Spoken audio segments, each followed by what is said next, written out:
It is Tuesday, May 14th, 2024. This is another edition of Football Today. You know those guys. It's Justin Penik. It's Bobby Skinner from the JM Football World. There we I am go. Chris Rose. Producer Mikey is back. He made sure. Barely. You could still tell he's coming off that bender. What happens when you're a rock star, man? And, you claim that you're sick. We thought maybe on Friday's episode that he was hungover. The first thing to come out of Mikey's mouth, Penik, is that he was not hungover. He was actually sick. Are we Very buying it? defensive. Penik? That's one of my most the things that bothers me the most in any argument when someone's like, "You're getting really defensive." It's like, yes, you're accusing me. I'm defending myself. That's the worst. Like, yes. What do you want me to do? Like, nope. You're right about everything. I hate when people say you're defensive. Yes, very much so. You're accusing me of something.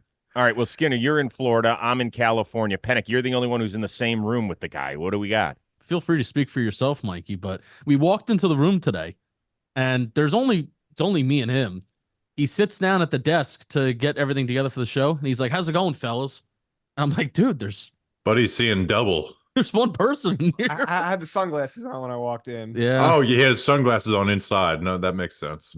Okay. Sunny out in New York today. All right, we're going to be breaking down the NFC North, which is the next of our 8 divisions that we will break down. This is a fascinating one. Could be the most interesting going into the 2024 season. But first, a few stories to whet your appetite. Schedule release is scheduled for Wednesday, so that would be tomorrow. So it's coming out soon, but the first game of the year has been announced. It's the Thursday night. It's the home opener for the defending Super Bowl champion Kansas City Chiefs for the second straight year, and they will play host to the Baltimore Ravens in an AFC title game rematch. This time it's in the middle of the country instead of on the East Coast. Bobby, does that do anything for you? Yeah, AFC Championship rematch, right? AFC is supposed to be, the class of the NFL right now. I love it, right? Chiefs coming off the Super Bowl and Ravens. This is a Ravens team that lost a lot of key parts of their team, including on the coaching staff. I'm excited to see what the Ravens look like early. So I love this matchup. We should just give a full week 1 preview. I'm down. I'm excited for it. It'll be we talked about the AFC North recently, obviously. So if you want to hear some more thoughts on that, go back to it. But yeah, I mean, this is going to be a huge test for a Ravens team that does not have a lot of continuity right now. We know how important continuity is on the offensive line. We've talked about that. And it's a Kansas City Chiefs team that has a ton of continuity, both offensively and defensively. So it's going to be a huge test for those Baltimore Ravens early on. Hey, they have a different defensive system now, and then obviously they're going to have a ton of new starters on that offensive line with some really good pass rushers for Kansas City too. So Andy Reid has dominated the Baltimore Ravens since he arrived in Kansas City. In fact, the Chiefs are 5-1. That includes the playoffs. So we'll see. But all three of us, I wouldn't say we're down on the Ravens, but we were a little disappointed in their offseason. We'll see if they carry. Let's remember, last year Detroit went into Kansas City. There was no Kelsey. Chris Jones was a holdout, and they kind of announced their presence to the world. That's why I thought maybe it had a shot to be Houston. I thought maybe it had a shot to be Cincinnati, with the re-arrival, I guess, if you will, of Joe Burrow. But I have no problem with it being Baltimore. I think it'll be a fun game. Yeah, they could have. There are so many matchups that they could have went with that would have been good. But I like conference championship game rematches because I've always been a fan of. I always say conference championship Sunday is better than Super Bowl Sunday. Mm-hmm. So I like getting that. It is the 4th time, according to my NFL Network research, where we have a week 1 matchup of the reigning NFL MVP facing the Super Bowl MVP. Any guesses on the last time that happened in a week 1 matchup? Cam Newton. No, because no. Oh yeah, Cam Newton versus Von Miller. You nailed it, dude. Ooh. Nailed it. 2016. Good Cam Newton job. versus Von Miller. Was that the most recent one? That was the most recent one. The other two, unless you want to give a guess, but I'll give you the other two. Was there a Peyton Manning versus Joe Flacco? Oh, Here? you are so close. You got the NFL MVP right in Peyton Manning, but it was Tom Brady who was the Super Bowl MVP 2004. And then in 1980, Earl Campbell's Oilers lost to Terry Bradshaw's Steelers to open the season, week 1. Earl Campbell is like that one old-time player who I just really, because he just run through people. He was such a beast.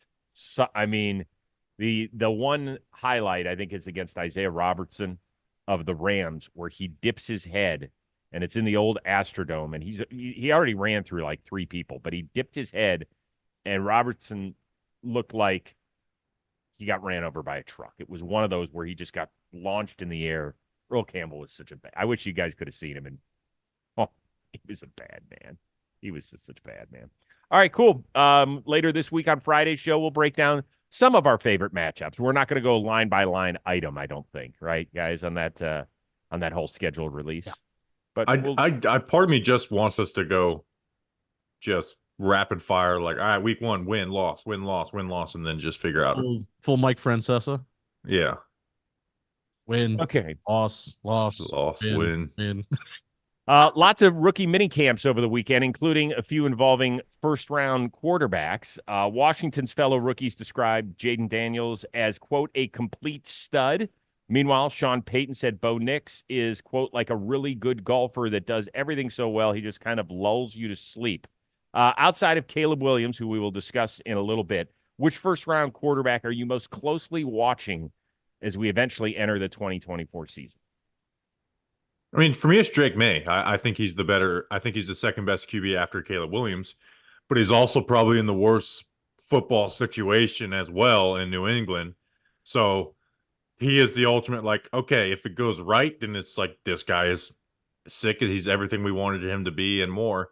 And if it goes wrong, it's one of those situations like, okay, we need to figure out why is it going wrong? Is it a Trevor Lawrence rookie season, or is it a Sam Darnold rookie season where you're year 2, you have this hope, but it's really not getting together, or they figure it out. So Drake May, because he's in the worst situation, and I think he's the second best after Caleb. I'm going to tell you whose preseason I'm watching the most. Michael Penix. Well, yeah, that's the only time we're going to get to see him. I know, right? But there's and even as a Giants fan who's looking towards the 2025 QB situation and what's going on out there with either veterans or rookies, I think the Falcons may be looking at the same, which is crazy, by the way, because you signed Kirk Cousins, you give him all this money just to possibly chase him out the door 1 year later. It sounds crazy, but if Michael Penix does some good stuff, and if he has an enticing summer, if he has even a good preseason, which, hey, what does it mean? It could mean nothing. We've seen a lot of teams have great camps and throw the ball around, and then you get to the regular season, and then it just doesn't happen. But I am very enticed to see what Michael Penix does in the preseason, and even hearing some developments as the summer goes around too, because we're going to see Drake May play. We're going to see Caleb Williams play. I think that we're going to see J.J. McCarthy play. I think we're going to see these guys play, even Bo Nix. But it's the Michael Penix who we're probably not going to see play. And now that the early part of the season where it doesn't even count, that's going to be it. So do you think that if he has a great preseason and the Falcons lose 2 or 3 in a row, that all of a sudden everybody's going to say, well, I mean, you spent a top 10 pick on the guy, you might as well do. Nobody's going to be saying that. Oh, they will. They will be. They shouldn't be. Right. But they will be. They will be. And Penix will look like the type of quarterback that Penix is like he sees like the basic coverages really well. I think he'll actually look pretty good in the preseason, like 1, 2, 3, get the ball out. But you know that they're going to be calling again. This is why I don't want to revisit the whole Penix draft thing, right? Because I hate being so negative about so definitively negative about this move. It's like they create this isn't like your longtime franchise QB who the fan base loved. No, you brought Kirk in and then set him up to be, the guy that everyone's calling to be benched. This isn't Aaron Rodgers or Brett Favre who the fan base loves, and you've been you're in this situation because he's already been on your team. You're planning for the future. Like they plan for this 2-year minimum window, and then okay, also we're gonna do that. That's why I was so negative against it. Including not even just my evaluation of what I think Penix is. Well, even when Kirk Cousins is mad, he looks happy, right? Like it's just even when he's trying to shout insults at people, it becomes world famous memes. Like it just doesn't feel like there's a lot of pent up anger or frustration with him. I have to imagine he's walking into this relationship like, why didn't you just tell me at the beginning when I was making choices? Like, it's okay to look ahead for your franchise, but why in the world are you already putting a frustrated fan base against me? Yeah. Like almost rooting for me to not get it done. Yeah, and you put him on a team where he doesn't have like he doesn't have like the good grace. Like he's there's going no in there goodwill earning built that up. respect of that team, and I think he will. But guess who Kyle Pitts and Bijan Robinson, if Kirk Cousins starts struggling, guess what they're going to be thinking? I love Michael Penix. He's my guy. He's he's close to my age. I don't know this Kirk Cousins guy that well. Like it's just it's a setup for there to be just bullshit around. Where before I was really excited about this team, now I'm frustrated with them. It is. I think it's a fascinating case study moving forward because, as you have said, we ever seen anything like that? That's the thing. I think this is the first of its kind. We've seen other stuff go on in Green Bay where you're talking about replacing legends, but those weren't the first guys where quarterbacks were drafted and there's been some feathers ruffled and eventually a divorce happens between, the legend and the team because there is going to be life after Brett Favre or Aaron Rodgers. But this is the first time where you're talking about paying 9 figures to a guy fully guaranteed to be the guy to turn around your franchise and then be like, you know what? We also have to look ahead for 3 years down the road. It is so much different than Green Bay. I know that's the thing that people try to compare it to. One, those guys were picked in the 20s. 2, both those guys were flirting with Brett Favre. I remember was like talking like I remember reading the Florida Today sports section in 2003, and Brett Favre was talking about this might be my last year. Like Brett Favre flirted with retirement every year. Rodgers was starting to become a little bit of a pain in the ass and was declining a little bit before he turned back into an MVP guy. Like those situations were so different where like those teams were like, okay, we need to start planning for the future because they're threatening retirement. This is happening. Like Atlanta was like, okay, again, if Kirk Cousins had been on the Falcons for the last 10 years, I understand this pick, but you made this situation. Yeah. And I think the closest thing that we can get to it from an investment standpoint, not just with dollars and cents, but with draft capital, is what the Cardinals did with Kyler Murray right after they just drafted Josh Rosen. That was a situation that made sense, but then you had people run with it, like, analytics people run with it, saying, oh, just draft a quarterback every year until you find one.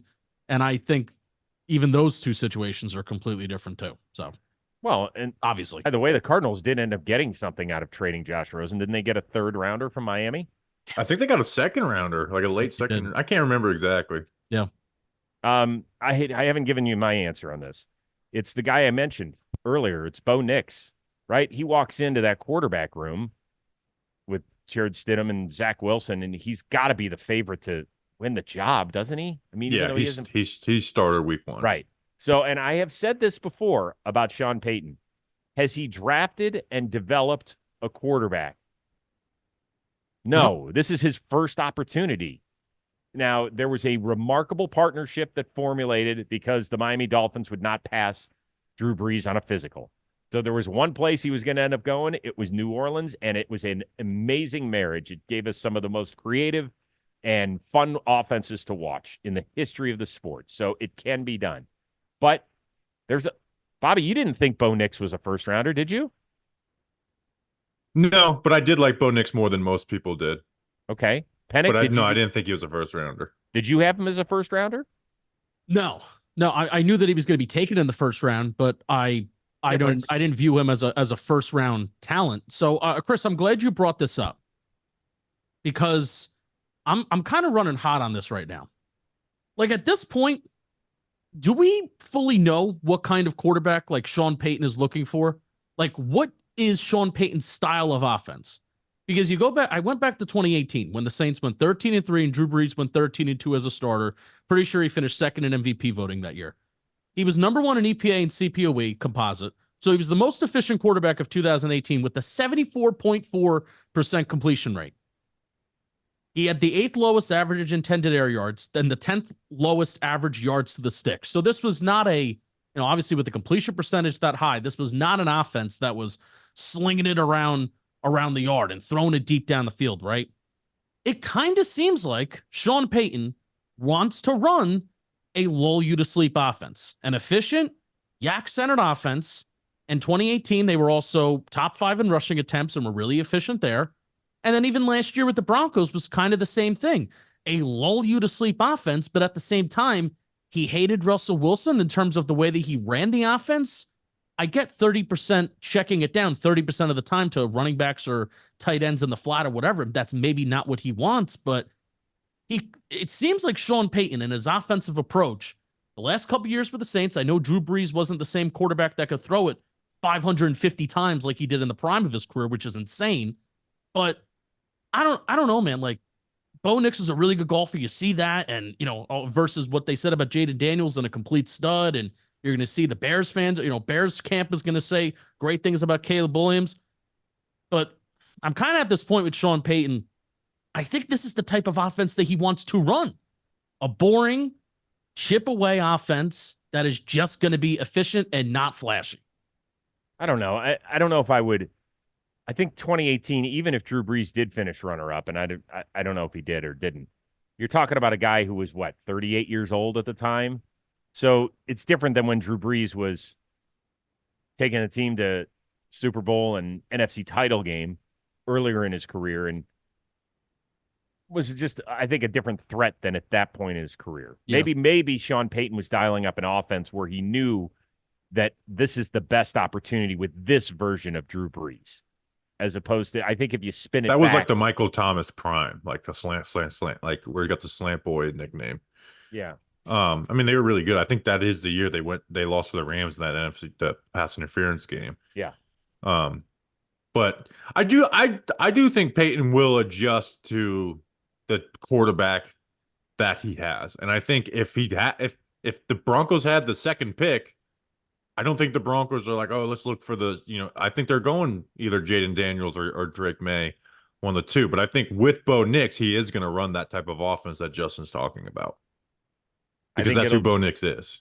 I think it'll be a really interesting watch. There's some people who worked with Sean Payton recently at a network who are protecting his back, and they're like, he's going to nail this one. Like, Bo Nix was a no-brainer. Yeah, I don't know.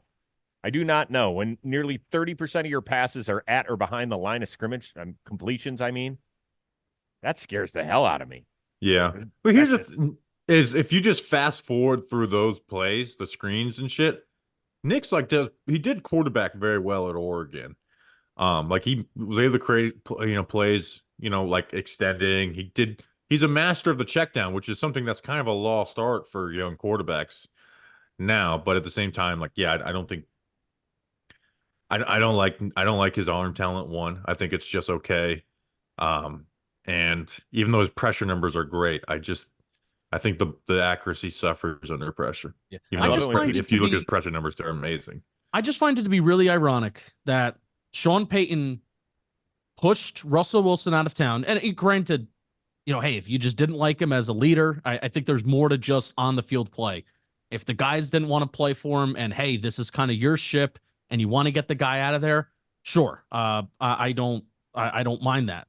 But from a ball standpoint and playing football standpoint, if that was one of the reasons why you didn't like Russell Wilson and you wrote him out of town because of the way that he ran the offense, and when I said 30% check down, I wasn't talking about Bo Nix. I was talking about Russell Wilson. And then you draft another quarterback that basically can do the same thing for you. Like, I think that Sean Payton is going to look for a point guard and he's going to distribute the ball. That's what I think this offense is going to be. And is that that's the way that Sean Payton kind of ran things towards the latter tenure of his time in New Orleans? Drew Brees' arm was not the same as it was in his prime, like you guys were saying. But I think we need to retire. The whole point of this, we may need to retire that Sean Payton is this elaborate offensive mind that's going to come and revolutionize the Denver Broncos and do. I think he's a good offensive mind that it could be good, but I think that time may have passed him. Well, if you're having an offensive brainiac draft, how high does Payton go? Not in top 5. I know that off rip. I'd have to actually go. Like I'd actually have to Mike Francesa go look through the teams. Well, that's fun. Well, maybe we do that I one mean, day. here, let me do it really quick. Where I Okay. would take him.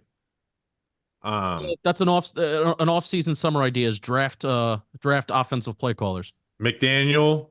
We do need to do a quarterback. McDaniel hire. Let's McVay. see. McDaniel. I'm going. Let me go. Let me start on the NFC West because we got a few out there. How about that? McVay, Shanahan.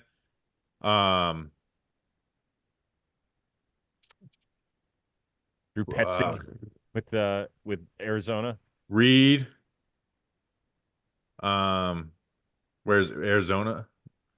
Drew Petzing. I don't know. I can't do that. I have to actually think about this and look at offense and not head coaches. But he's not top 5. I view him and Brian Dable as pretty similar.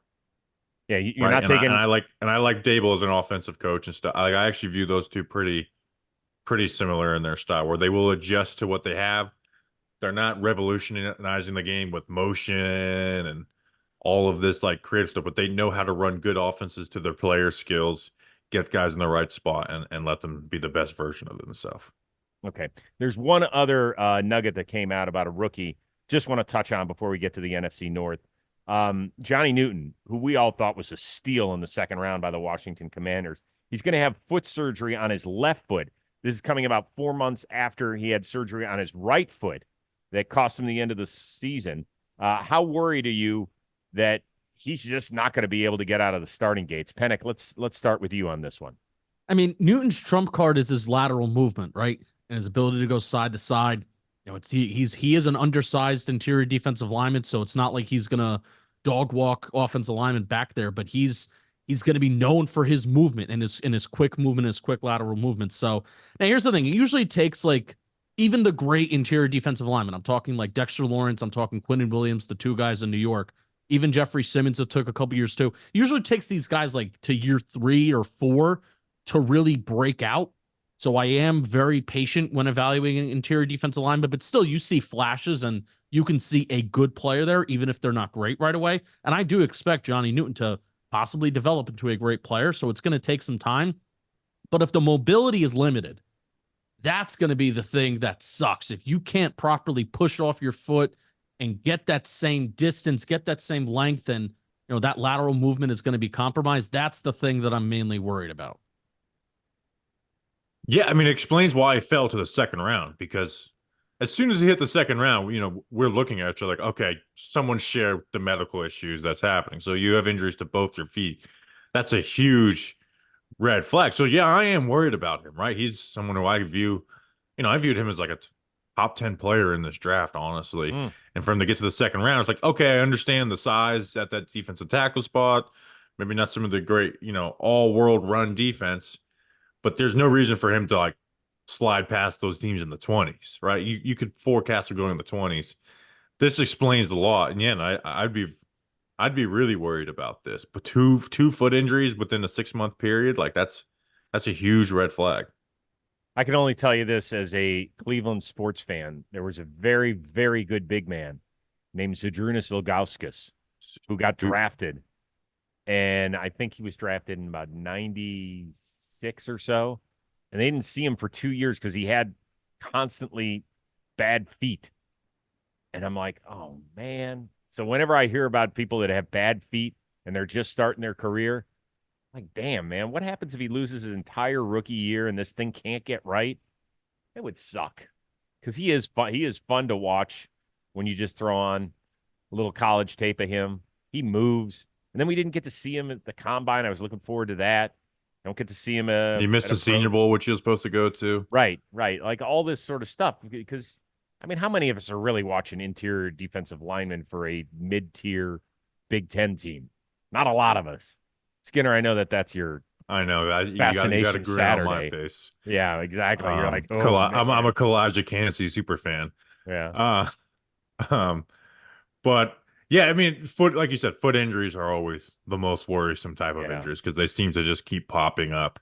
And it's someone who relies so much on their athleticism, and Johnny Newton. That's a huge red flag. Wasn't Ilgauskas a Ring of Honor guy? Yeah, he ended up having a great career. Yeah, I just Cavs. remember LeBron getting shit for going into the stands for the Ring of Honor of Gauskas when he was on the Heat. Yeah, he actually ended up golfing someplace where my nephew was a caddy. So if you could imagine seeing a guy who's 7'1" try and hit a freaking golf ball, I was like, what sort of clubs does he like? He's like, yeah, they're ridiculous. Yeah, I'm a 6'7" guy who can't afford to get their own clubs, so there's a lot of leaning over to try and hit that ball. Yeah. How's your golf game, Bobby?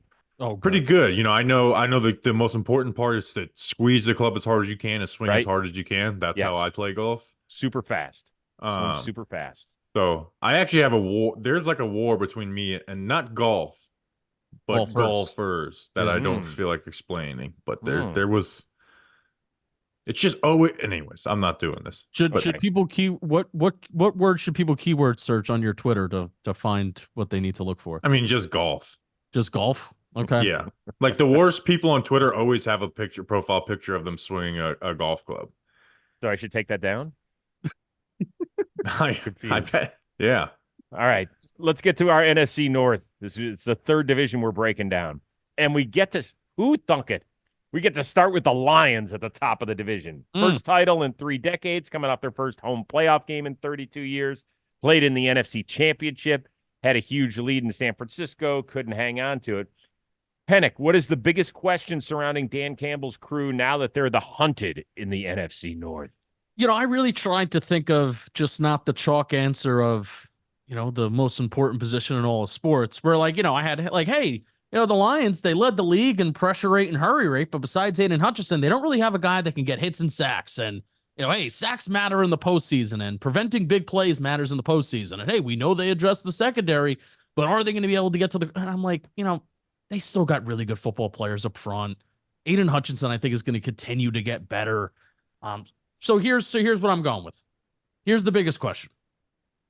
I think it's Jared Goff in the playoffs. And I know it's a little taboo to talk about anti-Jared Goff right now, but you had Matt Stafford that basically outdueled him in the playoffs with the worst roster.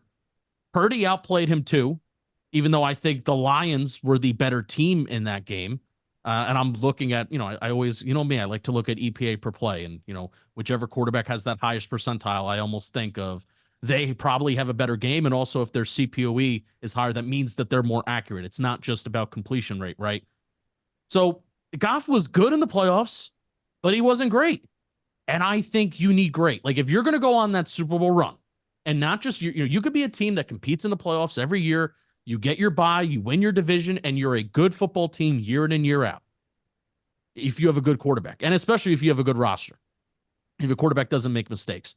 But I think in order to fully complete that run and to end it with a ring, you need a quarterback that is great and is playing great at the right time. And it is just a matter of, for me, can Jared Goff be that guy for the Lions? Because it's clear that he's not going to compromise them. It's clear that he's not going to put him in any bad situations. But can he be better than the other guys that are going to be there at the same time? Well, let me follow you up real quickly, Bobby, before you hop in here. Where is he on his deal? Isn't he near the end? They're gonna get something done, I believe. There's rumors of him being extended. Yes. Yeah. Well, I think that's the first step, right? Because that'll quiet, I think, a lot of stuff. I think, unless people feel like Hendon Hooker, whom they drafted last year after he had blown out his knee. What are you shaking your head for? I don't think Hendon Hooker is the answer. Okay, that's fair. He's only 30, Goff. Yeah, I know, right? Do you think he knows the difference between where the sun rises and sets yet? Yes, he's become a much better, like if you look at, like, there was some drop off in LA, he's become a much better QB there. I don't like the outdueled by Stafford line by Justin, because he did, but Stafford had like the best week wild card round playoff performance. Goff was kind of pretty sick in that game. I don't think he was horrible. Like, I thought he was solid in both those playoff games. Oh, he was. Too. It wasn't a matter of, it wasn't a slight to Goff. If Josh Reynolds catches exactly. a ball, we're talking about him being, a Super Bowl. like in the Super Bowl. Like, he played what. If you're comparing Jared Goff versus Mahomes and Allen, then yes. But I think for what Goff is which is the Dak, Kirk Cousins range, he's gotten the most like playoff wins with a Z at that quarterback spot. I just don't. My questions for the Rams are just, will their cornerback additions perform well, right? You know, will Terrion Arnold and Rakestraw come along quickly? Because that was their biggest weakness last year. They added that. They added Carlton Davis. Will Carlton Davis be as good? I don't think they have these I think because they don't have these major questions that you do kind of point at Goff because he's the one. He's the thing that's not. He's not with those elite top guys, even though he's really good. He's improved a lot. He's, they have a lot of talent on that offense, but it's a kind of an offensive line based team. I think because you don't will the lack of outside wide receiver presence hurt them? Like, there's not a lot of question marks as long as these corners come along. Well, what's the weakest part of their team? I have a question for both of you. Seriously, what is the weakest part of their team?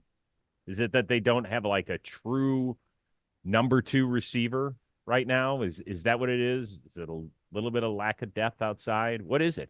I think it's a good roster, so you kind of have to go specific. You can't even just say like wide receiver. You have to go outside wide receiver, right? Because they have the second highest paid wide receiver in the game, and Amon-Ra St. Brown in the slot. And they've improved, right? The interior of that defensive line was an issue. They add DJ Reader to it. Aleem McNeil came along pretty well. Edge rusher, it's not the best group in the world, but it's led off by Aiden Hutchinson. Does Jack Campbell take a leap in year 2? Mm-hmm. I would just still say it's the corner group until those young guys prove it, because we look at those as upgrades, but rookie corners can also struggle a lot too.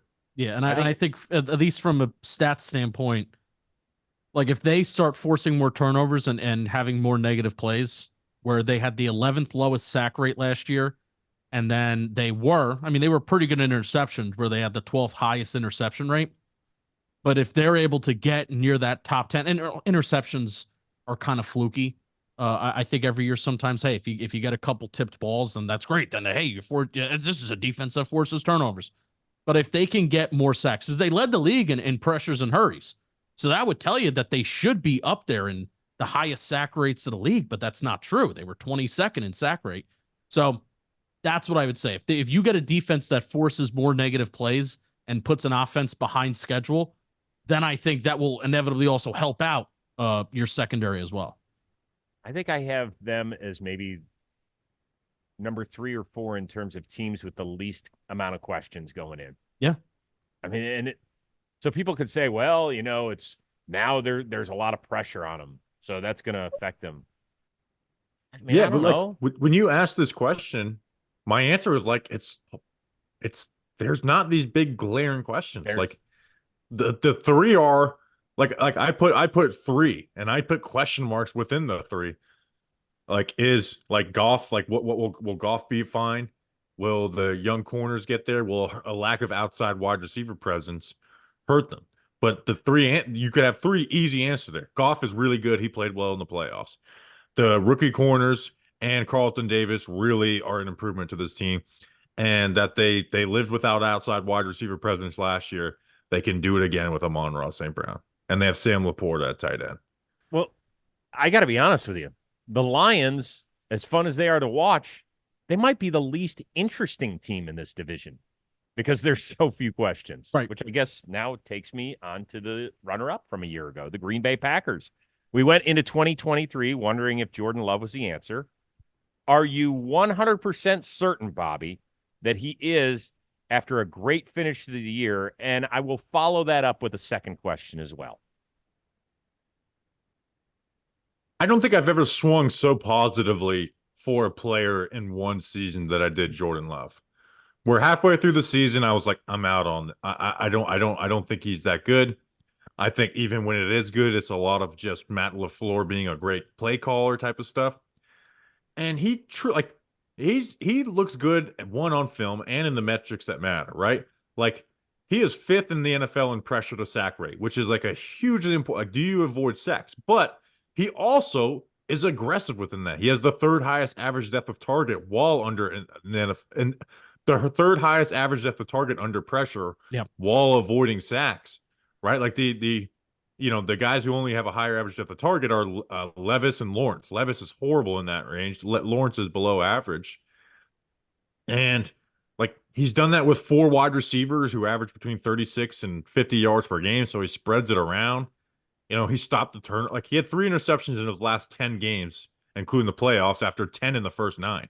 And the 2 in the playoffs, one was a tipped up pass. Could have been a little lower, but his tight end got the hands on it and it tipped up. The other one was with 51 seconds left. It was a stupid throw, but I understand it was with 51 seconds left. He was trying to make a play. So LaFleur did a lot for him. I'm at like 90 to 95% because I just want to see the second year.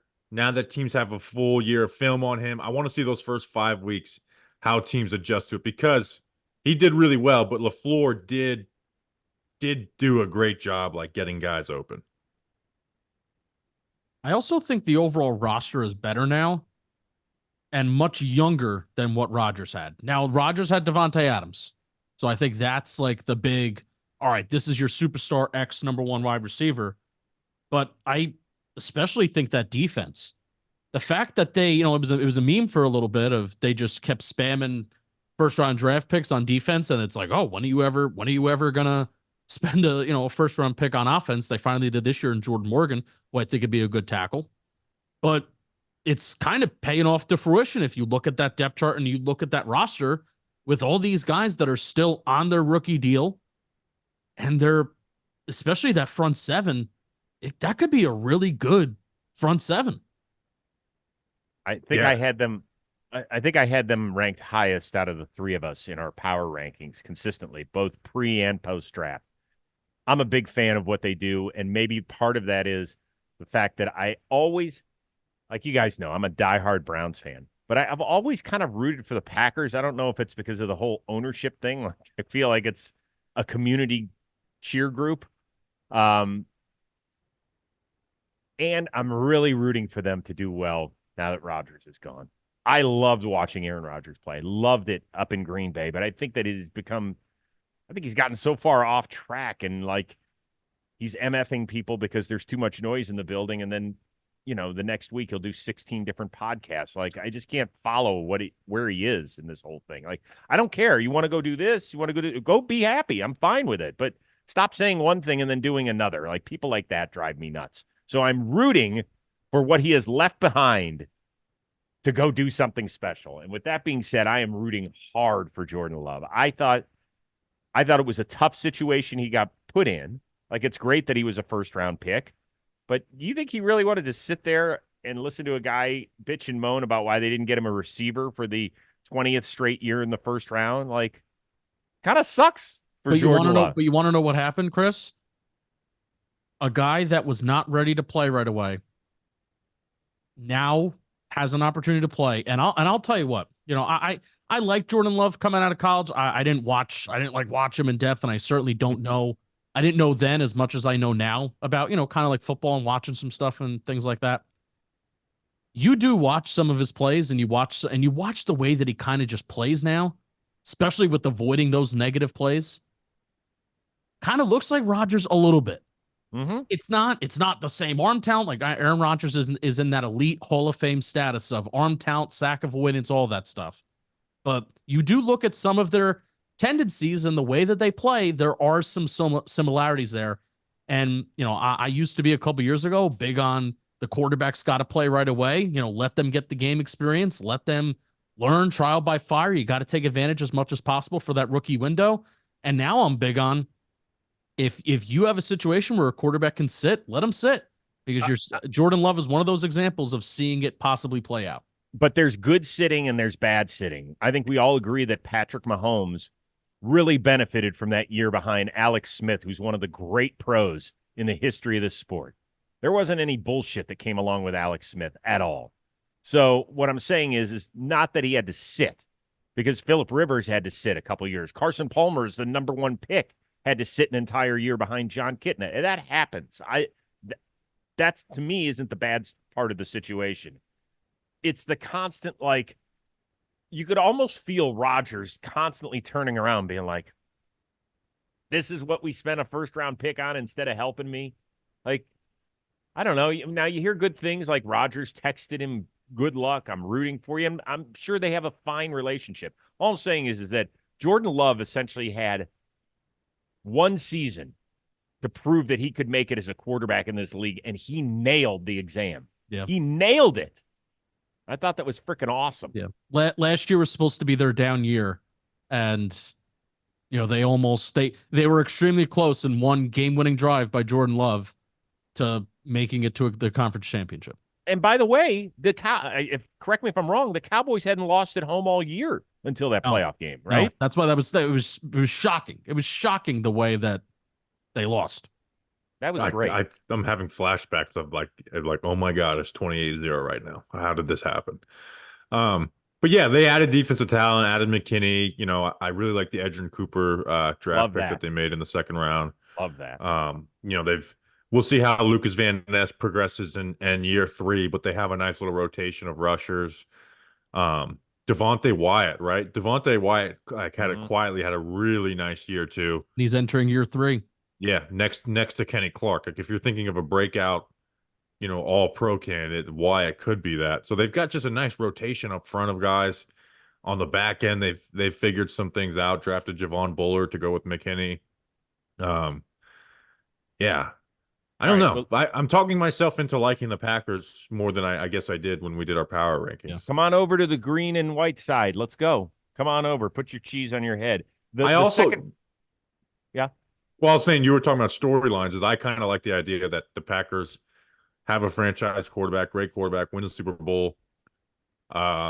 He gets talks about retirement. They draft one, sit 3 years, trade him to the Jets. Like I want that. I kind of like that storyline that the Packers are just never going to have quarterback issues ever. Great. So 2033, Jordan Love gets traded for a conditional 2. We can mark it down. Yeah, I had the Packers 10, so I was pretty high on them. All right. Well, it got to my second part of the question, which is, Penik, how close is Green Bay to being elite like it was at times under Aaron Rodgers? I think like I said, I think the roster's better, so I think they are close. I'll tell you what's really important for you want to talk about being elite under Aaron Rodgers, especially towards the latter part of his tenure where he won those MVPs, had a little bit of a resurgence. Had Devontae Adams, and I mentioned him. The health of Christian Watson is going to be really huge, important too. He suffered that hamstring injury early on in the season, and if there's one thing that I hate to hear, especially as a fantasy football player, it's hamstring injury in August and September, because then that means that it's going to stay with you for the entire year. So he never really hit his stride, but he was imperative in their wins versus the Lions and Kansas City, and that was the time of the year that really the Packers started to gain a lot of steam, and the NFL world was starting to notice, wow, they have these back-to-back victories against these really good teams. Then he missed the rest of the regular season and didn't even have much of an impact during the playoffs, even though he came back, but he scored 4 touchdowns in his last 3 games played. I'm not saying Christian Watson's going to be Devontae Adams, but if Jordan Love is going to need a wide receiver 1 to step up, if the Packers want to continue to take steps up in the NFC, Christian Watson is going to have to be that guy for him. I'm also really interested in their run game. Like, I know Aaron Jones was hurt a lot last year, but he was so good. He was awesome last year still. I think when we talk about Minnesota, we forget about him as an upgrade that they had. Yeah. How good will Josh Jacobs be, right? I'm not the biggest A.J. Dillon fan. They drafted Marshall. What will that run game look like? Because if teams do find some really good adjustments versus Jordan Love, that could be the answer to it, is get the run game, get some favorable coverages for them to attack. I think that they're going to give the Lions everything that they can handle. I had them ranked 5th in my power rankings, so you can go back to the power ranking show and hear. You had the Packers 5th overall? I did. Hell yeah!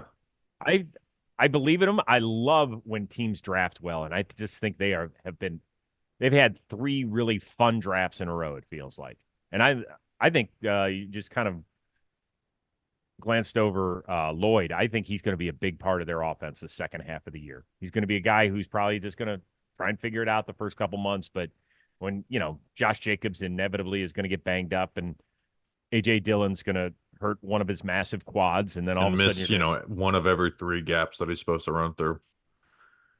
I don't know how many gaps there are for a guy that big. I mean, really, Yeah, well, he misses the ones that are there. I'm like a pretty anti AJ Dillon guy. I can tell. Holy smoke! What do you like less, Golf or AJ Dillon? Golf. It's golf. No, not. I like golf. It's golf first. Golf AJ first. Dillon, I have no personal beef with. I actually want him to be good because I love those huge, powerful backs. Yeah. Well, what happens if he's playing golf? Then what do you have? You have a major problem. Then Is he'll it his definitely miss the profile hole. picture? He won't ever get the ball in the hole. Is All it right. his profile picture is the question? No. If his profile picture is anything other than a thigh pad, then something's wrong. Agreed. Vikings, new quarterback. Either Sam Darnold or their first-round pick, J.J. McCarthy, will be under center. But with a great 1-2 punch outside, are there any chances that Minnesota surprises us and is at least in wild card contention after all their offseason moves, Penik? The more that I've thought about this, first of all, every team in this NFC North, you said the lines aren't interesting, but they're just really good, right?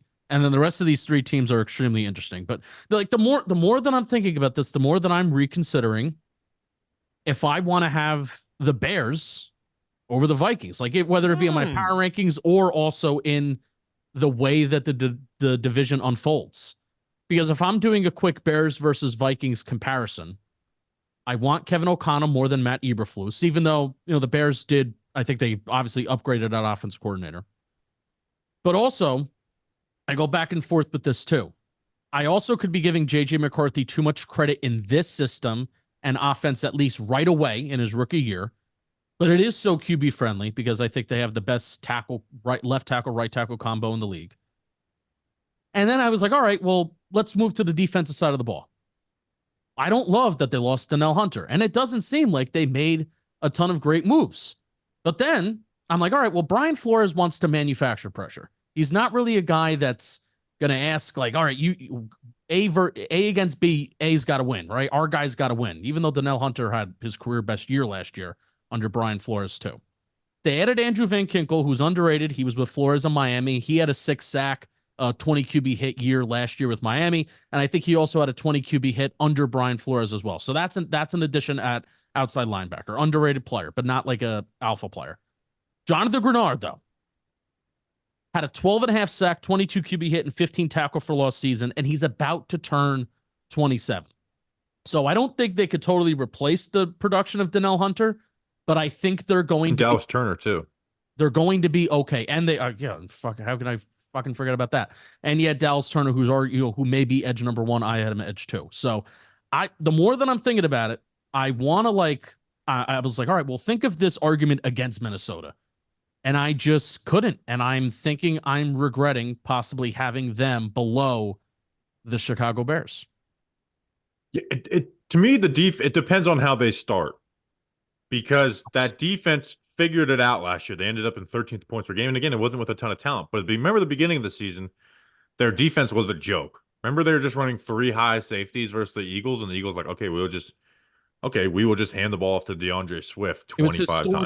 It was historically bad. And then they figured it out. So they've kind of like you said, they've lost Danielle Hunter, but they added talent in other places. Turner is a perfect fit for a Flores defense. So I don't think it would be a surprise. Like, I don't think it's a surprise if any of these teams make the playoffs, right? Like last year they started 0-3 with the defense shitting the bed. Cousins was averaging 3.6. I think it's up to J.J. McCarthy, right? I think J.J. McCarthy is the decider of how good they will be because they add Aaron Jones. You've got about as good as a wide receiver receiving trio as you can get with Jefferson, Addison, and Hawkinson. A good O-line in front of him, a good coach. I know how much you love Kevin O'Connell, Chris Rose. Mm-hmm. It's up to McCarthy because it's going to be. There's nothing easy for playing a quarterback in the NFL, but man, it's about as good as a spot outside of San Francisco, and maybe even better. Because you don't have the run game. Like San Francisco has the trump card of the run game. Like this is a great spot for McCarthy's skill set, particularly. Let me ask you this: do we think that McCarthy or Darnold's going to start Week 1? Bobby, just give me a Week 1 starter.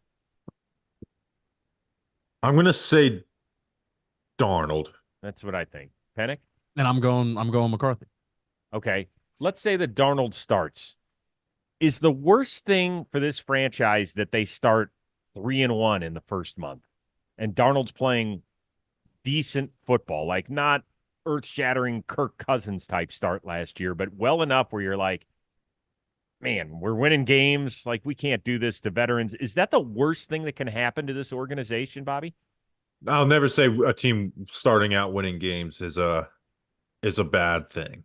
Like, again, I don't want to rush in a quarterback if I don't have to either. So if that we're not rushing a quarterback because the other guy's doing well, I just view it.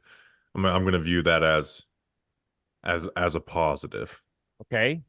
But What if they end up? I don't trust Darnold. Like, No, I know. He'll have flashes, but consistency. Like, eventually, I think McCarthy's just going to be the better option. Would it shock the world if somehow Sam Darnold could win 10 games in a year with the weapons we just talked about and the coaching staff and minimizing his turnovers, which have been a massive, massive issue for him? But like they were 10 is a lot. 10 is a lot. But what if they do it? What if he sticks the whole year and plays? And now you got a team that just went 10-7, and you got to try and figure out how to get Justin Jefferson's deal done. And you've got a first-round quarterback you traded up a spot for. Like, man, oh, man. It's just – that's why I love the storylines around this team, because it could go so many different directions. And I could see them, although I do think it's a little bit of a reach, I could see them going 10-7. I could see Sam Darnold shit in the bed. I could see J.J. McCarthy starting week 1. Like, I don't know where this story goes. And I think that's what makes it most fun. I think McCarthy will end up getting in there eventually, because I just think Darnold lets you down, and then McCarthy will get obviously the long leash because he's the first round pick. Again, for me, whoever starts week 1 is truly 50-50. My question with McCarthy will be, what Justin Jefferson does is everything. But what great wide receivers do that other good wide receivers don't do is you put them on the sideline and they will win. No matter what route that they run, they will win. They will figure out a way to win. And that is where McCarthy struggles. Those throws past 10, 15 yards on the sideline, getting it out, not just with good timing, but with good accuracy, just trusting he's going to get open. Will McCarthy pull the trigger to that? And will McCarthy put it accurately? That's going to be my question. Even if we look at the back at the end of the year, McCarthy has good stats. That's what I'm going to go look at. What are we doing outside the sideline? Because that's what's going to limit his ceiling in the game, and that's his biggest issue when you watch them at Michigan. All right, let's get to the Chicago Bears. Matt Eberflus, he already named Caleb Williams the starter, saying there's no conversation. He is our starter. Makes sense. You've got Bagent and Rippon as other guys in your quarterback room. Like, I'm good with it. Bobby, what is your confidence level that Williams can join Andrew Luck as the only number 1 overall picks to quarterback their team to the playoffs as a rookie? I have more confidence in him than any other, guy that since we've been, covering the NFL. And one is because they're not a true number 1 overall team. They were the number 9 team in the drafts, and the Panthers gave him that pick. I wish they were in another division. Now that we're talking about it, huh? Isn't that hilarious? That's when I'm picking. That's when I'm like, okay, if they were in the NFC South, like we're talking about competing for the division title. But they like just talent on the roster wise, like they're not up there with those other teams. But I think Caleb's going to be so good, and that wide receiver trio now. We're talking about a trio with Odunze. Komet's a decent pick, a decent guy. I think they're going to be above 500. That's my guess. I don't know if they end up in the playoffs. They might miss it at 9-8, but I believe the Chicago Bears will be above 500. I'll tell you what the key will be for them, and it's the key for every single team, but I think it's specifically the Bears. This is going to be key for them. The Bears were 28th in EPA per play on first and second down last year. Seattle and Shane Waldron, they were 8th, and they had some, quarterback instability last year and times of instability. The key for any offense, but I think the Bears, particularly with their rookie QB, they have to avoid 3rd and long, and they have to avoid putting Caleb Williams in compromising positions. We're going to see, I'm not concerned about explosive plays from Caleb Williams. We're going to get that on the ground. We're going to get that through the air with Keenan Allen making some insane catches, DJ Moore is going to have a lot of fun contorting his body too. You can even get tight ends going up the seam, right? We're going to get explosive plays from this offense. And I think even with the running game too, and looking what Seattle's done on the ground with their rushing scheme throughout the years, and even adding DeAndre Swift to that, you're even going to get some 10 plus yard plays on the ground too, just with the running game. Chicago's had a really good running game throughout the last couple of years anyway. Avoiding Caleb Williams, of putting him in a compromising position of taking sacks, throwing interceptions, I think that is going to be the key. And through the last basically quarter of the season, the Chicago Bears had a top 5 defense. If they can have that top 5 defense, top 5 performing defense, where I'm not just talking about a good defense, I'm not talking about an average defense, but a defense that's elite, forcing 3 and outs, forcing turnovers, getting sacks, ending drives, and giving your offense some help. That is what can make the difference for the Chicago Bears this year. But if you have things that are just going okay, and then you're putting more weight on Caleb Williams' shoulders, that's where I think you can get into some, like I said, compromising situations. Justin Fields was such a bad passer last year, and I think there's going to be a huge upgrade. Like, I love this team. You talk about the Packers being a team you root for. I view the Bears for some reason are that team for me. It's just right now I kind of have them 8th, right? Like I got San Fran, Philly, the Rams, and San Fran, Philly, Detroit, and Atlanta winning their divisions, and then the Rams, Packers, and Cowboys as the 3 wildcard teams, and the Bears being right out. Yeah, but that means, so a team above them is an injury away from falling behind the Bears. There you go. Right, I think that's a great spot to be in. My prediction is that the Bears are going to feel really good about where they are at the end of the year. I don't know what that means for playoff success, and like you said, we're looking at shit changes every single year, right? I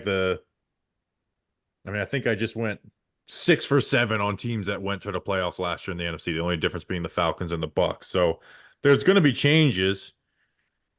Like you said, injuries change things, right? So you get one quarterback injury and everything changes, and the Bears are in there. I would have felt better. Listen, I want to say this first and foremost. I think Rome Odunze is going to be an excellent receiver. I'm a huge fan of his, and I think he's going to be great in Chicago. But if we're asking the question about this year, I think if they had gone edge at 9, taken the best edge rusher, whomever that was, if that was Dallas Turner on their board, if it was Latu, if it was Jared Verse, I don't care who it was. If they had gone that section, because as much as their defense improved after the Montez Sweat deal, you keep Montez Sweat on one side for a full season and best edge rusher in the rookie class on the other, I think that would have a bigger impact in 2024 than Rome Odunze will. I agree with that. But that's why I love that pick though for Ryan Poles, and who I don't think Poles has proven to be a great GM. I think he's gotten pretty damn lucky with how dumb the Panthers were.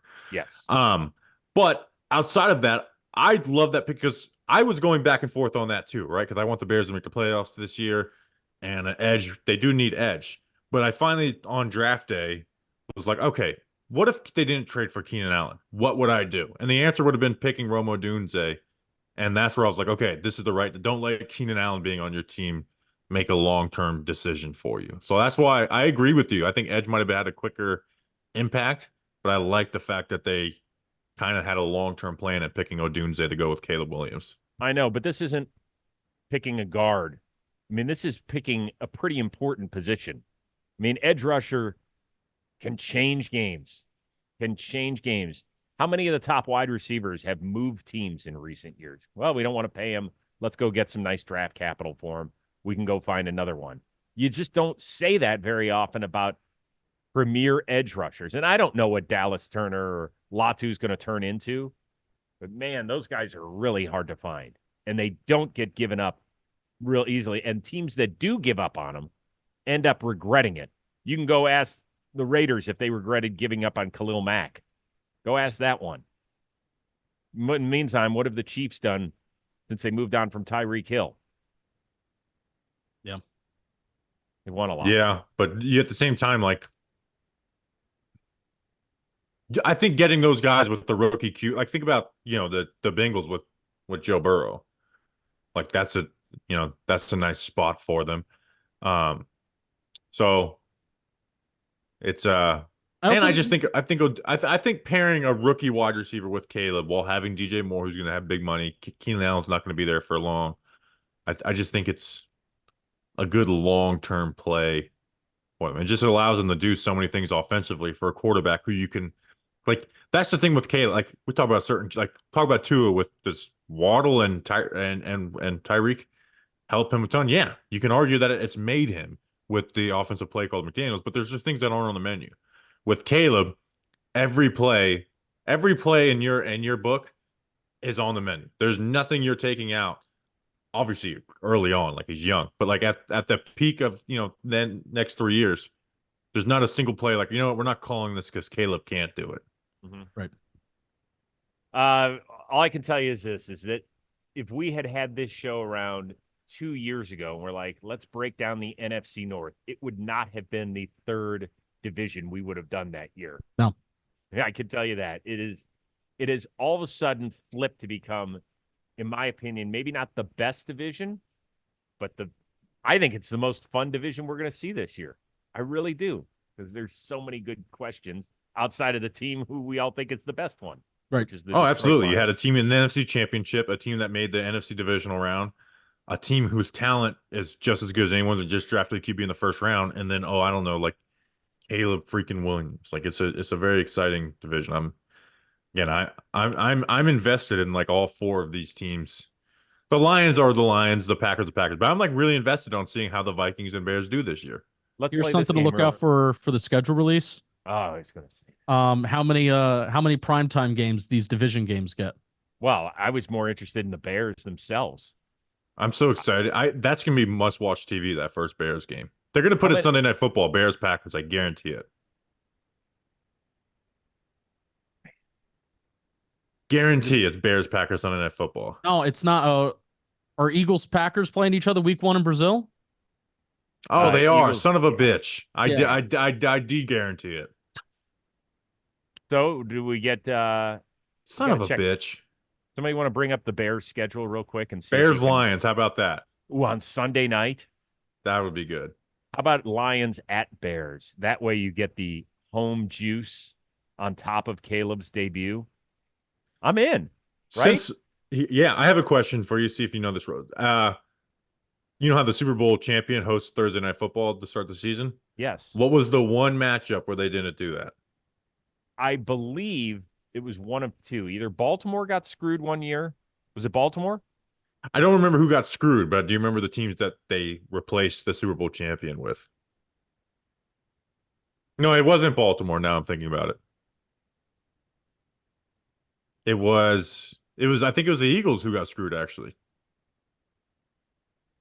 So the Eagles got screwed so it was 5 years ago? Yeah. Who was it? NFL 100. They did Bears Packers. Oh. Yeah.